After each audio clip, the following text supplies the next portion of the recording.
우리 주위에는 밤새 불을 밝히고 불을 환하게 켜고 밤새 문을 여는 곳들이 있습니다. 지금 말씀은 하지 마시고 머릿속으로만 한번 생각해 보시죠. 네, 어떤 것들이 있죠? 24시간 여는 곳, 그런 곳들이 있습니다. 그런데 이제 그 여러 가지들이 생각이 나실 텐데 그 중에서 절대 문을 닫으면 안 되는 곳을 한번 생각해 보시겠어요? 그러니까 24시간 밤새 불을 켜고 문을 여는 곳이 많은데 그 중에 가끔 문을 닫아도 되는 곳과 절대 문을 닫으면 안 되는 곳, 이렇게 머릿속으로 한번 좀 구분해 보시겠습니까? 절대 문을 닫으면 안 되는 곳 어디일까요? 농민순대.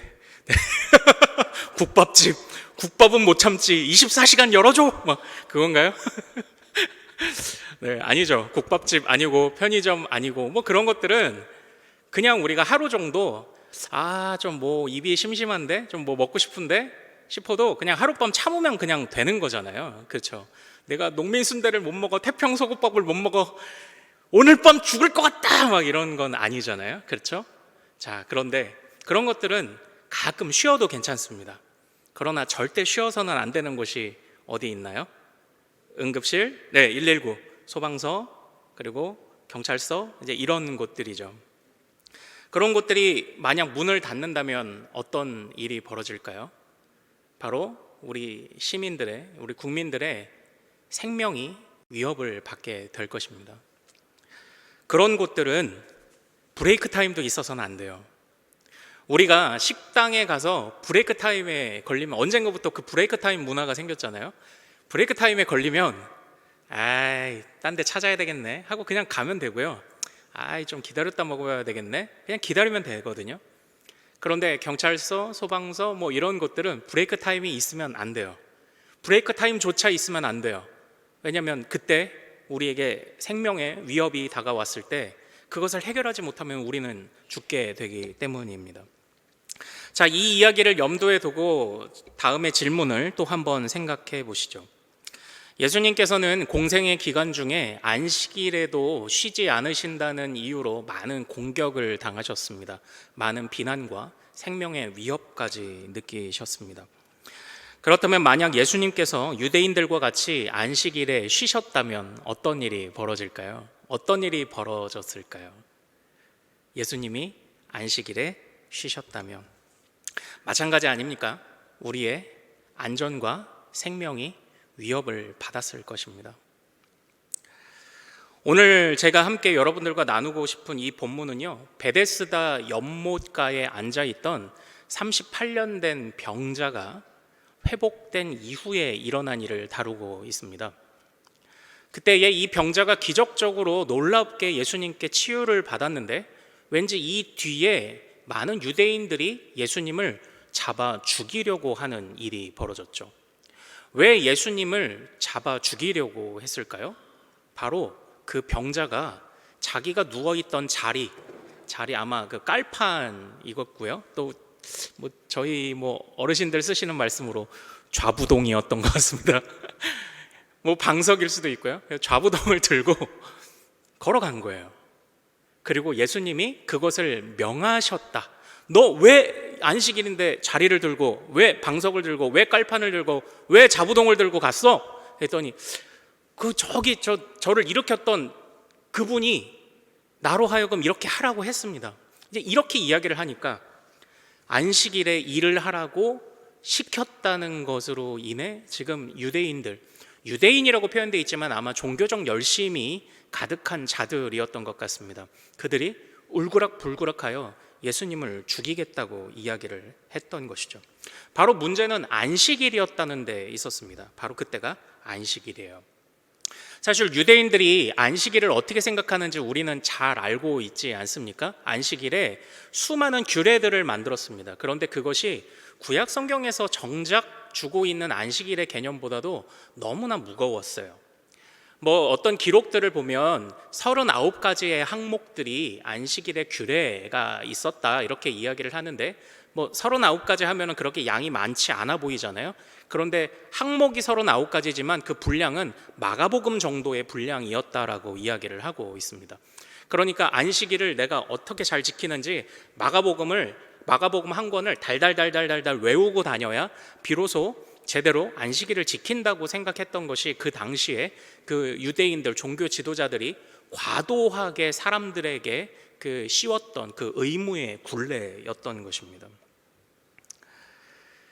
그러니까 그러한 관점을 가지고 있던 사람들이 예수님을 보니까 안식일에 몇 걸음 이상 걸으면은 또 그것이 일이 된다고 여겼죠. 그런데 게다가 물건을 들고 옮겼어? 그러니까 그들의 기준에서는 이 예수님이 결코 좋은 눈으로 보일 리가 없었던 것이죠. 그런데 예수님이 그걸 몰라서 그런 말씀을, 그런 명령을 하셨을까요? 예수님이 그걸 몰라서 안식일에 병자를 고쳤고, 그걸 몰라서 그 병자로 하여금, 회복된 병자로 하여금 그 자리를 들고 사람들이 일 아니야 라고 여기는 바로 그 행동을 하게 만드셨을까요? 아닙니다. 예수님은 안식일의 치유를 베푸심으로 잘못된 안식일 준수 태도를 바로 잡으려 하셨던 것이 바로 우리 예수님의 뜻이었던 것이죠. 그런데 이런 유대인들의 항의에 더 기름을 붓는 그런 예수님의 자기를 변호하는 그런 말씀이 있었는데요. 그게 바로 오늘 우리가 읽은 이 5장 17절 말씀입니다. 우리 다시 한번 5장 17절 같이 읽어보겠습니다. 자, 시작. 예수께서 그들에게 이르시되 내 아버지께서 이제까지 일하시니 나도 일한다 하시매. 아멘. 이렇게 되어 있죠. 예수님의 이러한 말씀은 그 뒤에 이어 나오는, 우리가 읽진 않았지만 이 말씀을 계속 띄워주세요. 18절에 있는 말씀에서 이제 이 부분이 왜 문제가 되었는지 설명을 하고 있는데, 안식일을 단순하게 범한 것뿐만 아니라 하나님을 아버지라 불렀다. 그러니까 어떻게 하나님을 아버지라 부를 수 있고 하나님과 어떻게 자신을 동등하게 말할 수 있느냐. 하나님이 일하니까 나도 일한다라는 이 예수님의 자기 변호의 말씀을 그 유대인들은 결코 곱게 보지 않았던 거예요. 안식일을 범했을 뿐만 아니라 하나님과 자신을 동등하게 여겼다라는 것이죠.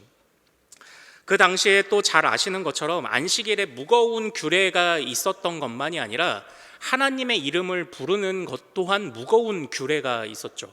성경을 읽다가 여호와라는 단어가 나오면 그것을 감히 여호와라고 읽지 못했다는 것을 잘 아실 겁니다. 아도나이라고 해서 주님이라는 뜻으로 읽어야 된다는 것을 잘 알고 계실 거예요. 그래서 이제 나름 저희도 이제 그런 전통을 따라서 히브리어를 배울 때 여호와라는 말이 나오면 그것을 꼭 아도나이라고 읽도록 저희도 그렇게 배웠었는데요. 어쨌든 성경을 읽을 때는 여호와를 아버지라 부르지도 못하고, 그리고 예전에 그 양피지들을 성지순례 가셔서 보신 분들이 계실 텐데 장절이 없어요. 히브리어 성경은 장절 표시가 없어요. 지금처럼 우리 성경처럼 이렇게 친절하지 않습니다. 그리고 히브리어는 자음만 있습니다. 그런데 그것이 익숙해서 다 아는 거죠.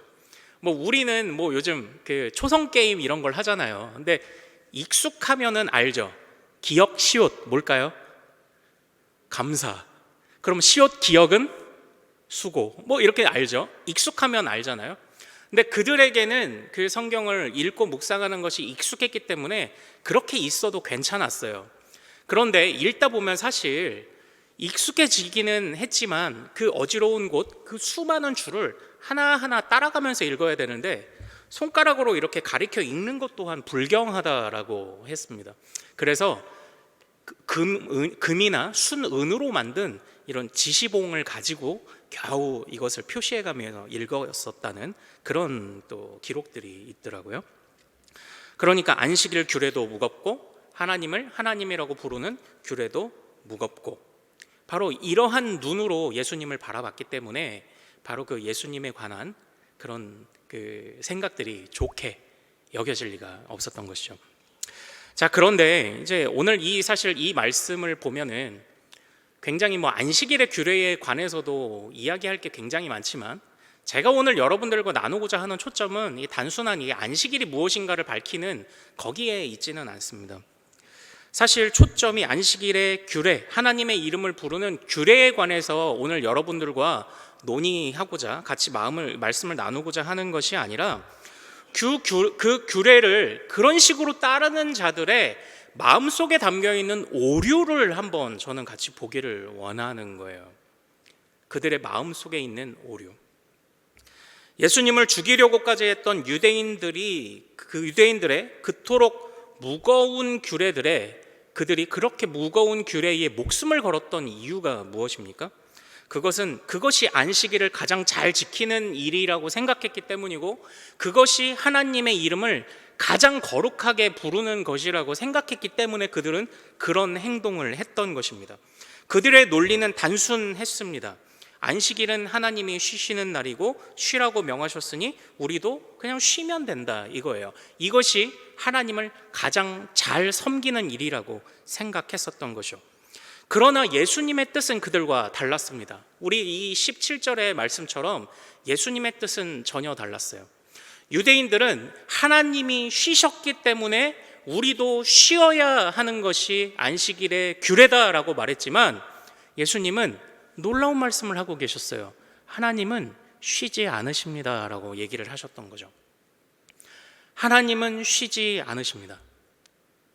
유대인들은 안식일에는 하나님도 쉬셨기 때문에 쉬어야 된다라고 생각했지만, 예수님은 하나님 안 쉬고 계시는데 라고 말을 했던 거예요. 지금 그 차이를 보셔야 됩니다. 그것이 오늘 제가 여러분들과 나누고자 하는 그 이유의 핵심이에요. 이제 말씀을 내려주셔도 됩니다. 여러분들, 왜 하나님은 쉬지 않으신다고 예수님이 말씀하셨을까요? 왜 하나님은 쉬지 않으시나요? 바로 여전히 병자들이 있기 때문입니다. 비록 예수님께서는 38년 된 병자를 그 한 사람을 회복시켰지만, 여러분들이 기억하시는 것처럼 그곳에는 행각 5이 있었고 수많은 병자들이 몰려들어 언제 일어날지도 모르는 천사가 내려와 그 물을 동하게 할 때에 가장 먼저 들어가는 자가 회복된다는 전설을 믿고 수많은 병자들이 모여 있었습니다. 예수님은 그 속에서 상징적으로 한 사람을 고쳐내셨지만, 반대로 말하면 여전히 수많은 병자들이 아직도 머무르고 있었던 거죠. 여전히 육신의 병자들이 있었습니다. 그리고 오늘 말씀뿐만 아니라 예수님의 공생애 중에 예수님께서 육신의 병자만 치료하신 것이 아니라 마음의 병자도 치료하신 그런 사건들이 많지 않습니까? 특별히 요한복음에 등장하는 수가성 여인, 남편 5에게 버림을 받고 어떻게 살아야 될지 인생의 희망을 느끼지 못하고 그저 또 다른 남편을 만나 먹고 살기 위해 그저 그 남편을 따라 살 수밖에 없는 그 비참한 여인을 만나서 주님이 마음을 치료하시지 않았나요? 이것이 중요합니다. 예수님의 눈에 있어서 하나님이 쉬실 수 없던 이유는 이 세상에 참된 평안이, 참된 안식이 없기 때문이었습니다. 여전히 육신의 병자가 있고 여전히 마음의 병자가 있었기 때문입니다. 유대인들은 이 세상의 깨어짐과 어그러짐을 제대로 이해하고 있지 못했어요. 여전히 병자들이 있음에도 불구하고 그냥 나만 말씀 잘 지키고 우리가 그냥 쉬라고 하셨으니 쉬기만 하면 안식일이 완전한 안식이 찾아올 거라고 생각하는 그런 오류가 있었어요. 물론 주님이 출애굽기에서 십계명 말씀을 주실 때에 안식일을 기억하여 거룩하게 지키라. 이는 내가 엿새 동안 창조하고 마지막 6째 날에 쉬었습니다 라는 말씀을 주신 것이 맞습니다. 그러나 잘 생각해 보면 그것은 하나님이 창조하셨을 때의 모습을 말씀한 거죠. 창조 때에 하나님의 모든 뜻이 완전하게 실현되었을 때에 비로소 하나님은 쉬셨습니다. 그런데 사실 이 쉬었다라는 히브리어 단어는 단순하게 쉰다는 것뿐만 아니라 그곳에 머물다라는 뜻이 있어요. 그러니까 어떻게 보면 하나님은 본인이 완전하게 창조하신 완벽한 세상에서 기뻐하시고 흡족해 하시며 그곳에 함께 머무셨던 것이죠. 그런데 지금 예수님이 바라보는 관점은 그 이야기, 그 명령은 창조 때에 완전하게 갖춰졌던 세상에서의 일이고, 지금 예수님이 바라보시는 눈은 이 세상은 깨어진 세상이다라는 거예요. 그래서 깨어진 세상을 드러내주는 대표적인 그 예들이 있었던 거죠. 바로 병자입니다. 육신의 병자가 있고요, 마음의 병자가 있었던 거예요. 그런데 이 유대인들은 그걸 보지 못했습니다. 이 세상이 깨어져 있다는 것을 보지 못했어요. 그리고 그들은 자기 자신도 마음이 깨어진 병자라는 것을 또 보지 못했습니다. 그 육신의 그 병은 그들은 없을지는 몰라도 그들이 그 마가복음에 버금가는 그 수많은 규례들을 자기 스스로 지킬 수 있다고 착각했던 것, 그것 또한 그들의 마음에 있는 병 아닙니까? 항상 하나님께서 성경을 통해 우리에게 주시는 가르침은 무엇입니까? 하나님의 영광에 닿을 수 있는 사람은 아무도 없다는 것입니다. 그러나 그들은 나는 규례를 알고 있으니 알고 있는 것이 곧 실천 가능하다고 생각했던 오류에 빠져 있었습니다. 그들 마음속에는 그렇게 또한 깨어짐이 있었던 거예요. 이 세상을 바라보니 깨어짐이 있고요, 자기 자신을 바라봐도 깨어짐이 있는데 그들은 그것을 알고 있지 못했던 거죠. 그러나 우리 예수님은 거기를 바라보셨습니다. 이 세상을 보니 병자로 대표되는 수많은 깨어짐들이 있습니다. 오히려 예수님을 죽이겠다고 달려드는 유대인들을 보니 아무리 많은 규례를 알고 지키고 있다 하더라도 그들도 깨어진 자들이었다는 것을 예수님이 간파하셨던 것이죠. 가장 비참한 자가 무엇입니까? 자기 속에 무슨 병이 있는지 모르는 자가 가장 비참하지 않나요? 왜냐하면 병이 무엇인지 알면 그 순간 치료의 방법과 솔루션들이 나올 텐데, 내 안에 무슨 병이 있는지 모르는 것이 가장 비참한 것 아닙니까? 그런데 바로 유대인들이 그런 상황이었습니다. 이렇게 깨어진 상황에서 그냥 쉬기만 한다고 그때 정말 안식이 찾아올까요? 바로 예수님은 그 부분에 관하여 의문을 던지신 것입니다. 깨어진 세상을 바라보지 못하고 그저 쉬기만 하면 안식이 찾아올 거라고 생각했던 그 미련한 유대인들의 그 마음속에 그 삐뚤어짐, 그 마음조차도 이 세상이 깨어진 증거라는 것을 보지 못하는 그들을 안타까워하신 것이 우리 예수님이셨습니다. 이렇게 깨어진 상황에서 어떻게 진정한 안식이 찾아올 수 있을까요? 그냥 쉬면 됩니까? 아닙니다. 주님은 쉬실 수 없습니다. 주님이 일하셔야 합니다. 주님이 회복시키셔야 합니다. 그래야 안식이 찾아옵니다. 주님이 쉬시면 안식이 찾아올 수가 없습니다. 그래서 우리 예수님은 안식일에도 쉬지 않으셨습니다. 하나님이 쉬시지 않기에 우리 예수님도 쉬실 수가 없으셨습니다. 오히려 고치고 회복시키셨던 것이죠. 이러한 예수님의 말씀은 우리에게 두 가지 태도를 갖게 합니다. 첫 번째는 감사예요. 감사. 우리 하나님께서 어떤 분이신지를 우리는 그래도 많이 들어서 알고 있는데요, 우리 화면에 있는 말씀, 히브리서 말씀을 좀 한번 같이 읽어볼까요? 자, 히브리서 11장 3절 시작. 믿음으로 모든 세계가 하나님의 말씀으로 지어진 줄을 우리가 아나니 보이는 것은 나타난 것으로 말미암아 된 것이 아니니라. 우리가 바라보는 이것은 이 세상에 이미 나타나 있는 존재하는 무언가에서부터 나오지 않았다. 즉, 이 세상에 있는 모든 것은 하나님이 아무것도 없는 상태에서 만드셨다는 뜻이에요. 사실 이것에 관해서는 우리가 정확하게 이해하고 있습니다. 하나님은 창조의 하나님이십니다. 우리 이걸 잘 이해하고 있지 않나요? 그런데 우리가 때때로 조금 항상 좀 잊기 쉬운 것이 뭐냐면, 그것이 바로 시편 104편에 있는 말씀으로 표현될 수 있을 텐데요, 우리 시편 104편 27, 28, 29절을 같이 한번 읽어보죠. 자, 시작. 이것들 만물들은 다 주께서 때를 따라 먹을 것을 주시기를 바라나이다. 주께서 주신즉 그들이 받으며 주께서 손을 펴신즉 그들이 좋은 것으로 만족하다가 주께서 낫을 숨기신즉 그들이 떨고 주께서 그들의 호흡을 거두신즉 그들은 죽어 먼지로 돌아가니이다. 아멘. 이렇게 돼 있죠. 이 말씀에서 보여주고 있는 하나님의 모습은 어떤 모습입니까? 바로 보존하시고 지키시며 섭리하시는 하나님을 보여주고 있습니다. 우리들은 창조주 하나님에 관해서는 명확한 지식을 가지고 있습니다. 그러나 콕 찍어 얘기하진 않지만 마치 이 세상이 하나님이 창조하신 이후에 저절로 굴러가고 있다는 듯이 착각하는 경우가 많아요. 그러나 성경은 절대 그렇게 이야기하고 있지 않습니다. 하나님께서는 이 세상을 창조하셔서 버려두고 아니면 저절로 굴러가도록만 두신 것이 아니라 하나하나 매일매일 매 순간 개입하셔서 그 속에 일하고 계시다는 것을 지금 이 시편 104편이 말해주고 있는 것입니다.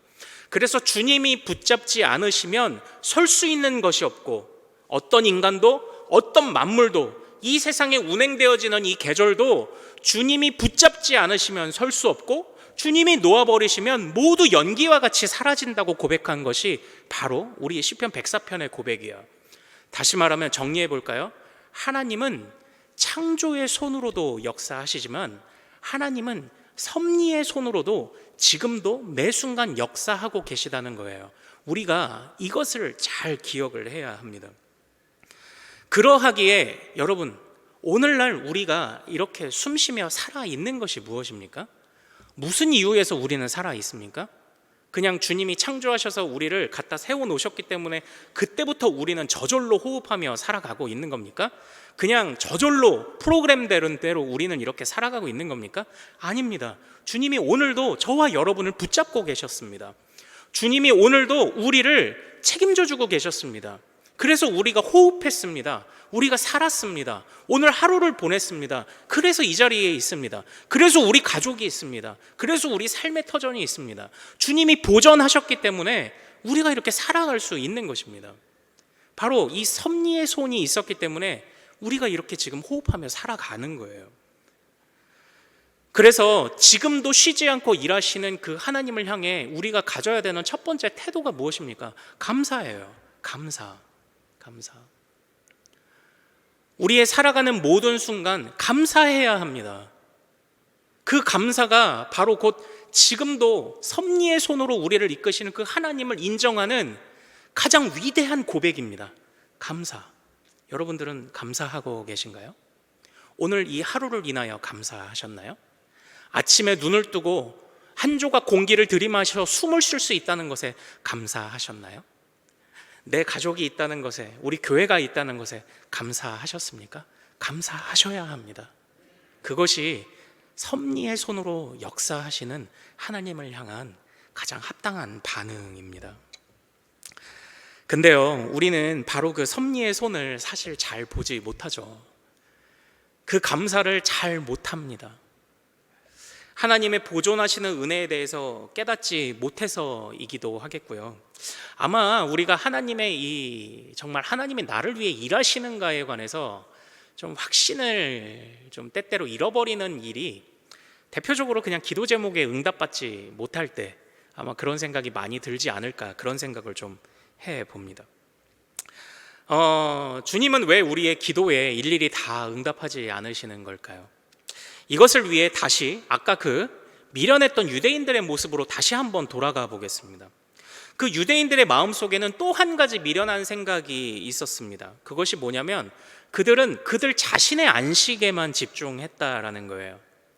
그들 자신이 알고 있는 규례를 지키고 내가 이 규례를 따르고 이 규례를 전하고 저들도 내 눈에 그냥 걸리는 모든 것들을 다 해결하기만 하면 그것이 하나님께 만족이라는 차원이 아니라 그냥 내 만족을 향해 가고 있었던 것 아닙니까? 그들은 자기 자신의 안식에만 집중했어요. 그래서 이런저런 규례들이 무거우면 무거울수록, 그리고 많으면 많을수록 남들보다 내가 하나님 앞에 더 인정받을 수 있겠지 생각했던 것이 그들의 삐뚤어진 생각이었습니다. 그들은 자기 자신의 안식에만 관심이 많았습니다.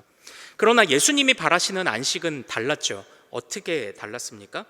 어떤 한 사람이 하나님 앞에 인정받는 것뿐만 아니라 모든 자가 하나님 앞에 인정받는 것을 주님이 원하셨던 것 아닌가요?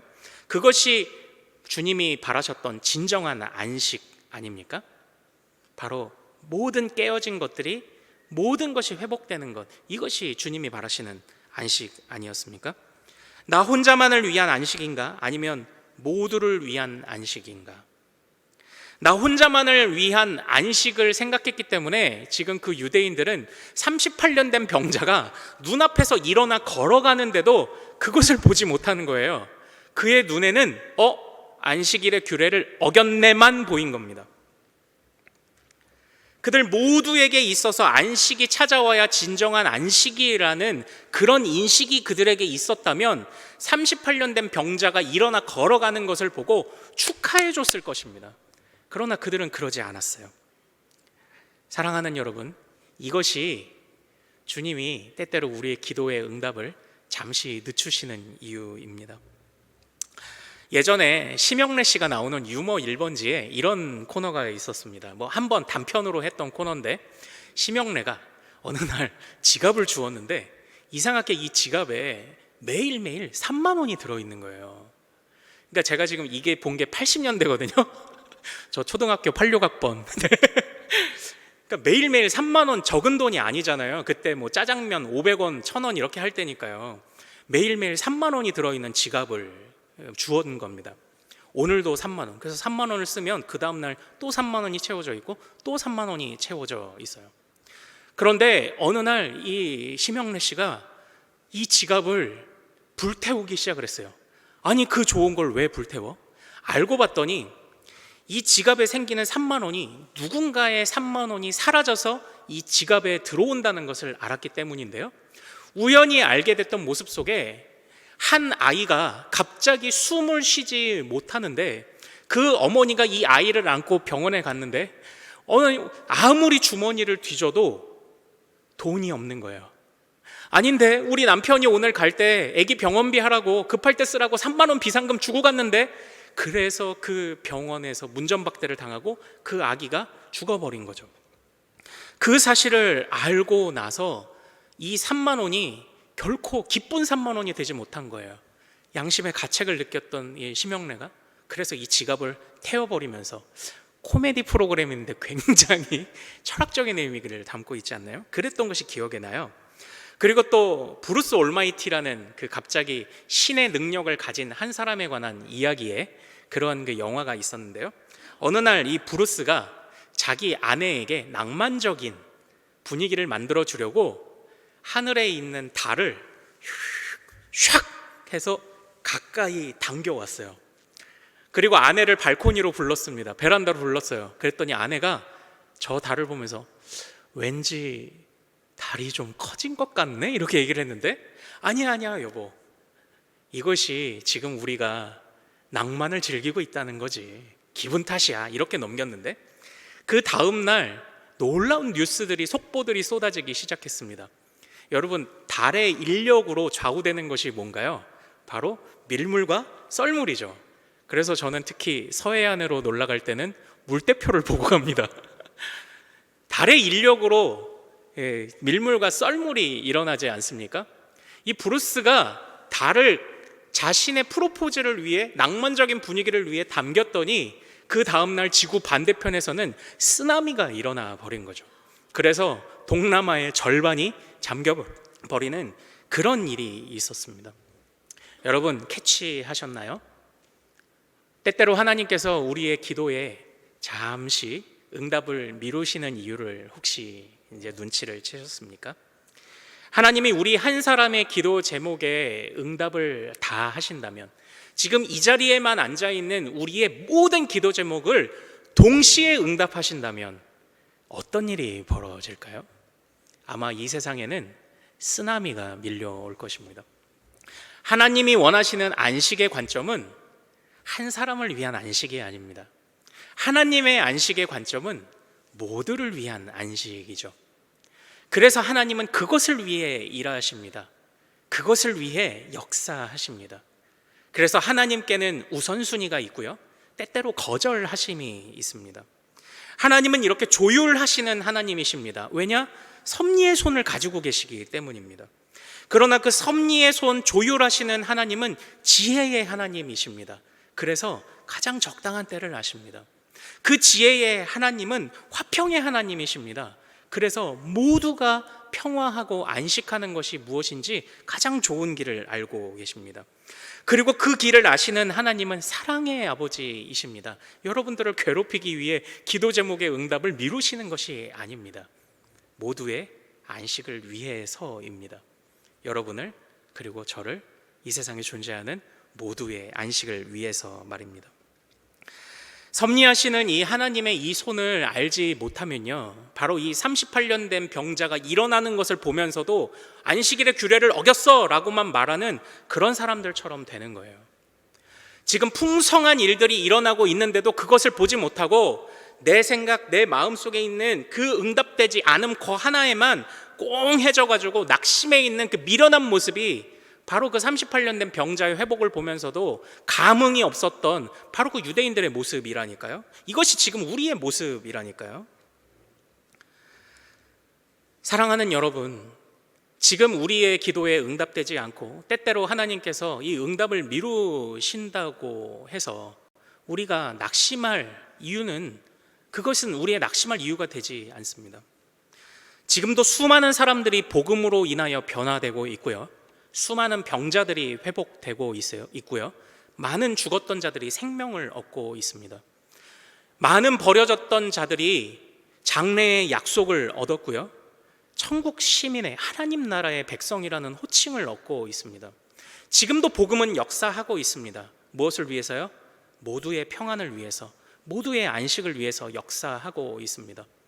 그런데 나 하나의 기도 응답이 되지 않음에만 매여 있으면 하나님의 이 역사가 보이지 않는다니까요. 그러면 그 하나님에 관한 믿음이 자연스럽게 떨어질 수밖에 없는 거죠.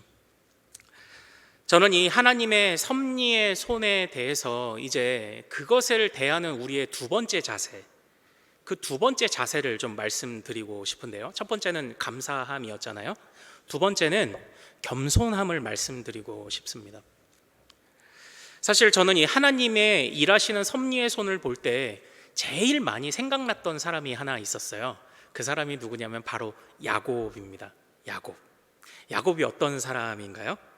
에서에게 장자권을 몰래 빼앗아서 그 장자권을 가지고 복을 얻고자 했던 사람이 야곱 아니었습니까? 근데 제가 재밌는 질문 하나를 던져볼게요. 야곱이 만약 장자권을 빼앗지 않았다면 무슨 일이 일어났을까요?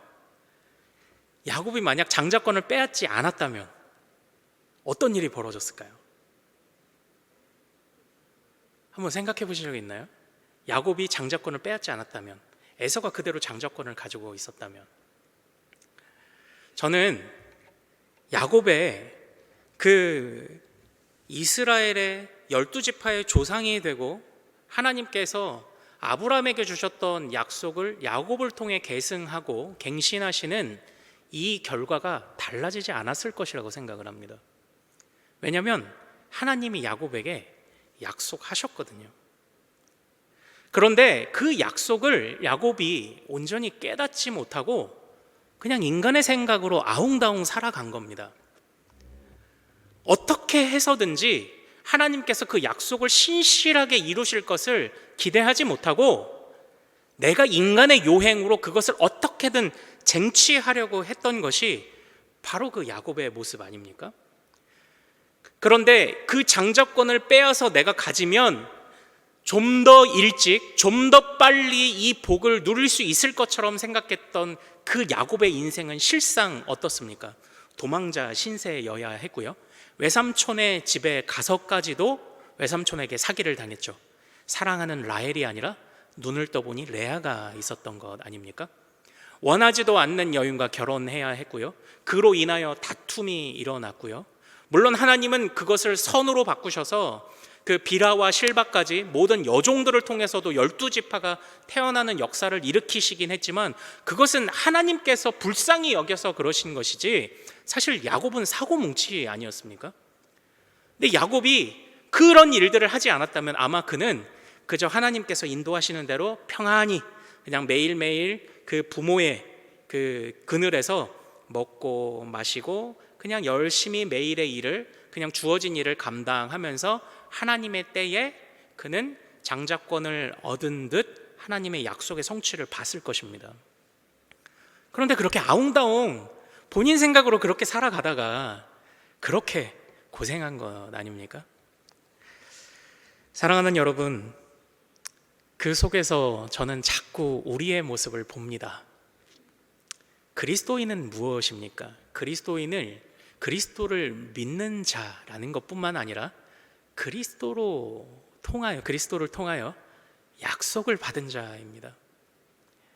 약삭빠르게 아웅다웅 살지 않아도 하나님께서 그 약속을 신실하게 이루시겠다고 그 확증을 받은 자들입니다. 예수 피로, 부활로. 그런데 우리는 참으로 아웅다웅 살아갑니다. 그래서 기도 제목 응답되지 않는 그 하나가 우리의 마음을 들었다 놨다 합니다. 그러나 사랑하는 여러분, 우리 그렇게 살지 맙시다. 장래의 약속을 우린 다 받지 않았습니까? 이 땅에서 못 받으면 저 땅에서 받습니다. 우리가 그토록 입버릇처럼 말하는 죄 많은 이 세상은 내 집 아니지만 저 좋은 땅에 갈 것을 우리는 약속을 받았습니다. 그냥 주님이 이끄시는 대로 매일매일 그냥 그 섭리의 손을 의지하며 그냥 겸손하게 살아가면 됩니다. 이 섭리의 손을 의지한다면 우리는 겸손해야 합니다. 그냥 묵묵하게 그 주님을 따라가야 한다라는 것이죠. 이 섭리의 손을 참으로 의지하시는 여러분들 되시기를 소망합니다. 약삭빠르게 아웅다웅 살지 맙시다. 그냥 정직하게 살아갑시다. 그것으로도 하나님이 우리에게 주실 복은 충분합니다. 충분하게 이루어지는 것입니다.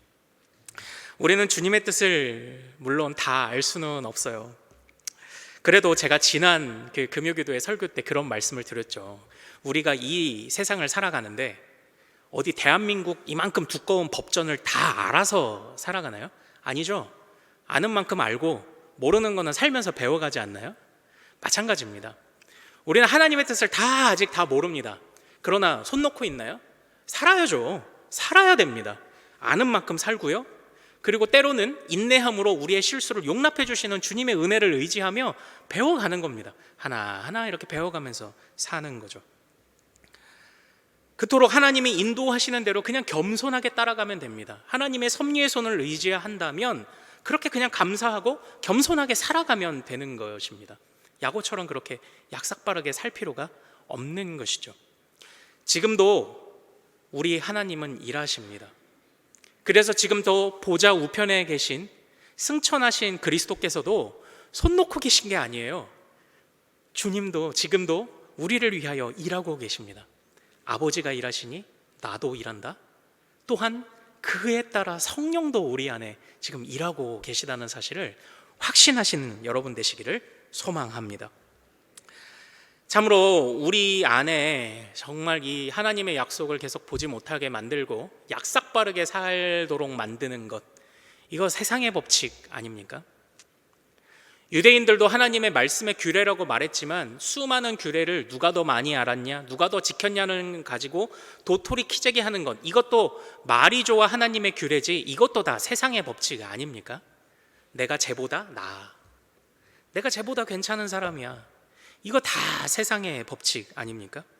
그들도 다 그렇게 약삭빠르게 살았습니다. 그러나 주님은 그러한 모든 생각을 다 거부하셨습니다.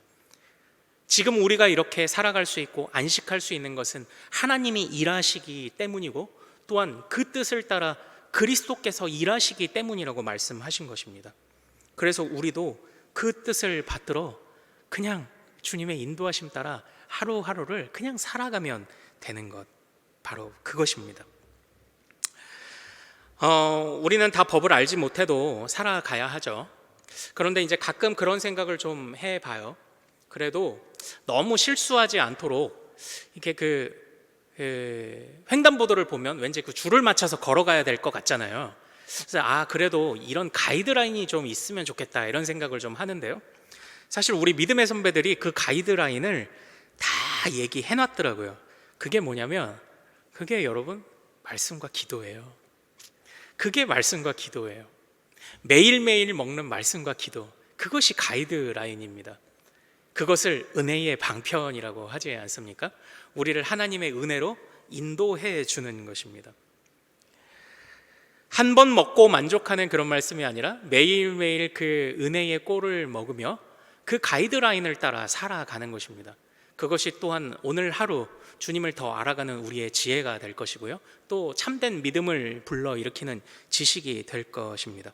그를 통하여 우리는 좀 더 그리스도와 연합하게 될 것이고요, 그리고 쉬지도 않으시는 그 주님의 일하심을 통해 우리에게 허락되는 안식, 참된 안식을 누리게 될 것입니다.